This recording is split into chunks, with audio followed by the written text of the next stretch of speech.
Hello and welcome to another episode of the Expanse Abridged Podcast series. Today we've got chapter 47, which is a Holden chapter. It's a bit of a short one, and we're joining back with Holden on his way to Eros.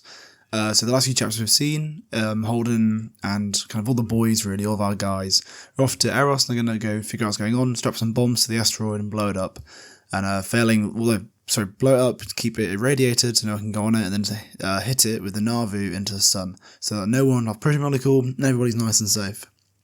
So that's kind of the plan. At the moment, Holden's on his way there. So it's a nice little short chapter, this. Before we get going, I want to do a couple of bits of admin. First, I want to apologise for missing a couple of weeks. I had some big accounting exams, finally done with that nonsense after 3 years. So I had to look at that for a bit, which is, very happy I'm done with that. And secondly, I want to thank you all for the feedback I've been getting.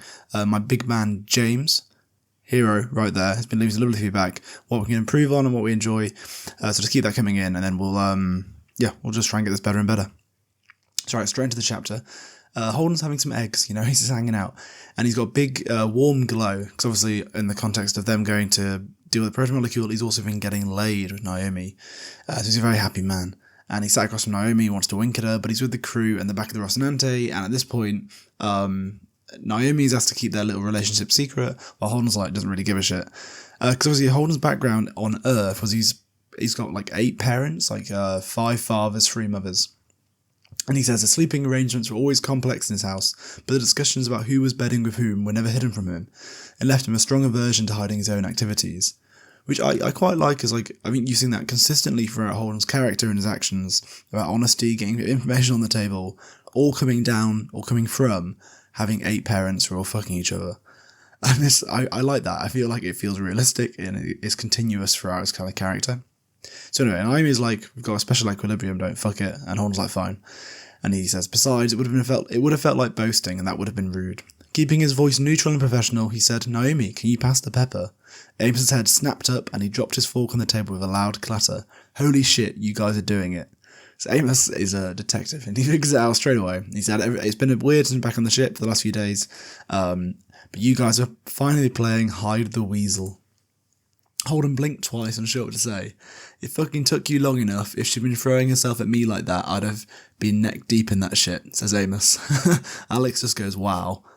His only response, I think both to Holden and Amos. And Naomi's kind of laughing in the background. Says, Holden tries to go, "Look guys, it's important, it doesn't affect our kind of ship." "Hey Alex," Amos said. "Yo," Alex replied. "XO burning the captain, going to make you a really shitty pilot." "Don't believe it will," Alex said with a grin, exaggerating his drawl, which is... I think this book, you don't get a lot of Alex, you get more in the later books. But I think half the comments you get about him are either he's a bit chubby, or he's quiet, or he has a Texan accent with a drawl. And I still quite like him for that. Anyway, because oddly enough, I don't feel the need to be a lousy mechanic. Consider that no one gives a fuck. It won't stop us from doing our jobs, and just enjoy it. We'll probably be dead in a few days. Physically, Holden was shitting himself. Amos as well, and Amos and Alex don't really care. They're just happy because they're a family and they're cute, and it's just nice. And also Amos is being a bit of a boy. So anyway, they get to the asteroid Eros. It's spinning. It looks like a big potato in the sky, and they do a big scan of the whole thing. And they're a few days ahead of the rest of the gang who are on the way there. So that's Miller and the engineers from Tycho Station. And as we learned a couple chapters ago as well, the UNN is sending a science ship and a small corvette to go kind of look at the asteroid, and they still haven't replied to Holden. Holden's been scanning the radar, and they're on the way over, and he says the Rocinante's had so many hull modifications to kind of disguise how it looks, and they're not running a transponder, that's illegal, that maybe they're just trying to ignore them. I think it's a random belter person.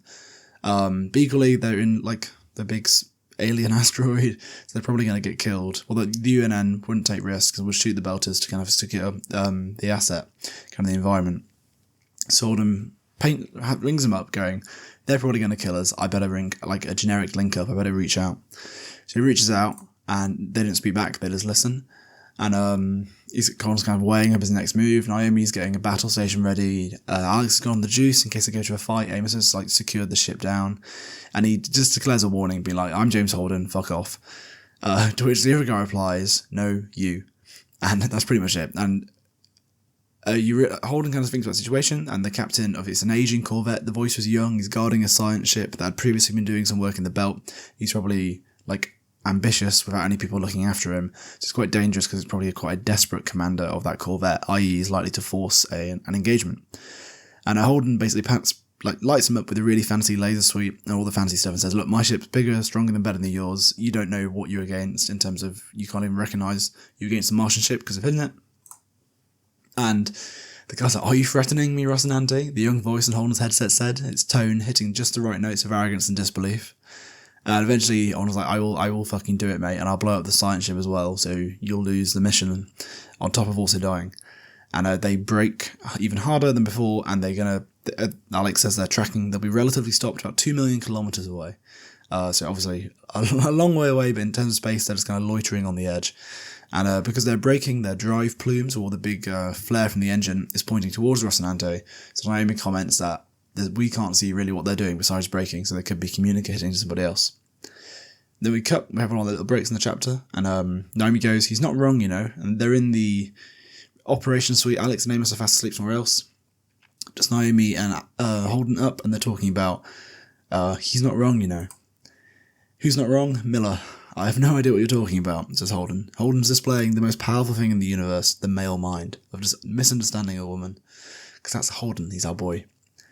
And basically Naomi goes on, I've been thinking about Miller. I treated him badly on Tycho, ignored him because you were angry. I owed him better than that. Why? He saved your life on Eros. And Holden snorted, but Naomi keeps on going anyway. So they're already a proper relationship, this kind of dynamic of him not knowing what's going on, and then Naomi going, I've been thinking, and then a horrible conversation for Holden. And basically Naomi says, what do you do in the Navy if someone starts kind of potentially damaging the ship or harming it? You restrain them, and if you can't, same on like a submarine right now, you restrain them, and if eventually you could have to kill them if they're going to damage the ship or damage other people, particularly if you're in a combat situation. And she gets Holden to kind of agree to those premises. And she says, the belt is a network. It's like one big distributed ship. We have nodes that make air or water or power or structural materials. The nodes may be separated, but the belt is basically just one big ship. I see where this is going, Holden said. Dresden was a madman on a ship. Miller shot him to protect the rest of us. He gave me that speech back on Tycho. Didn't buy it then either. Why? Because, Holden said, Dresden wasn't an immediate threat. He was just an evil little man in an expensive suit. And kind of Holden goes on saying, that science ship on its way to Eros, I will throw if it keeps coming, I will throw every torpedo we have at it and tell myself I was protecting the rest of the solar system from what's on Eros. But I won't start shooting at it now on the idea that it might decide to hit Eros, because that's murder. So Holden's very until they're an active threat or doing something bad, you basically give them the benefit of the doubt, and you can't assume they'll be take actions, even if it's a reasonable assumption. Until they're actually doing it, you can't act. You might be the best person I know, says Naomi, but you're totally uncompromising on what you think is right, and that's what you hate about Miller. He's totally uncompromising too, but he's a different ideas on how things work. You hate that. To Miller, Dresden was an active threat to the ship. Holden's like, no, he's wrong, the man was helpless. As in, Holden's response there is, I am entirely uncompromising. I'm going to reiterate what I've just said. Again, the beautiful male mind. And Naomi goes on saying, Dresden is talked the UN Navy into giving him state-of-the-art ships. He talked his company into murdering 1.5 million people. How long, if he was even in prison, he'd find a jailer who could be paid off to let him out. Or even as he was speaking then, he was convincing Fred and probably some of the other people there about his plans. He was a prisoner, Holden said, feeling the argument slipping away from him. He was a monster with power, access and allies who would have paid any price to keep a science project going, Naomi said. And I'm telling you as a belter, Miller wasn't wrong. Holden thinks a bit and he goes, was he angry about the killing of Dresden or about Miller's making a decision that disagreed with him? And Miller had known. When Holden had told him to find his own ride back to Tycho, he'd seen it in the detective's sad basset hound face. That meant Miller had made his choice, fully cognizant of the cost and ready to pay for it. That meant something.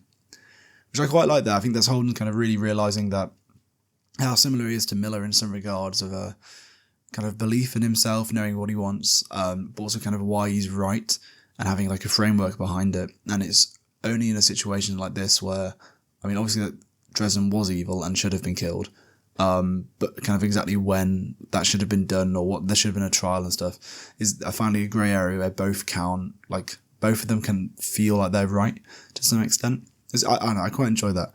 And it's when Miller and Holden interact again in future books, I think that is quite a good dynamic coming out. But anyway, the chapter ends with Naomi's panel flashing red, and there's more ships on the way. So earlier on, when the science ship and the Corvette were braking to pause further away from Eros, they clearly called their mates. Naomi says there's a lot of ships on their way. And the chapter ends. So it's a good little one, that. I enjoyed, I think the dynamic with the crew and like Holden and Naomi being romantically involved, and Alex and Amos just being like, yeah, fuck it, it's fun. That's always just fun to see. It's like heartwarming. And I think as well, I like the discussion there. You see Holden and Miller and their approaches, and how Holden, you understand a bit of his background more about why he's kind of being all in the open, but also kind of the little example of not blowing up those ships when perhaps he could have, it would be easier. Yeah, interesting. So anyway, we've got not many chapters left. I'm looking forward to finishing this. It'll be good to say I've done a year of podcasting. So I'll see you next week.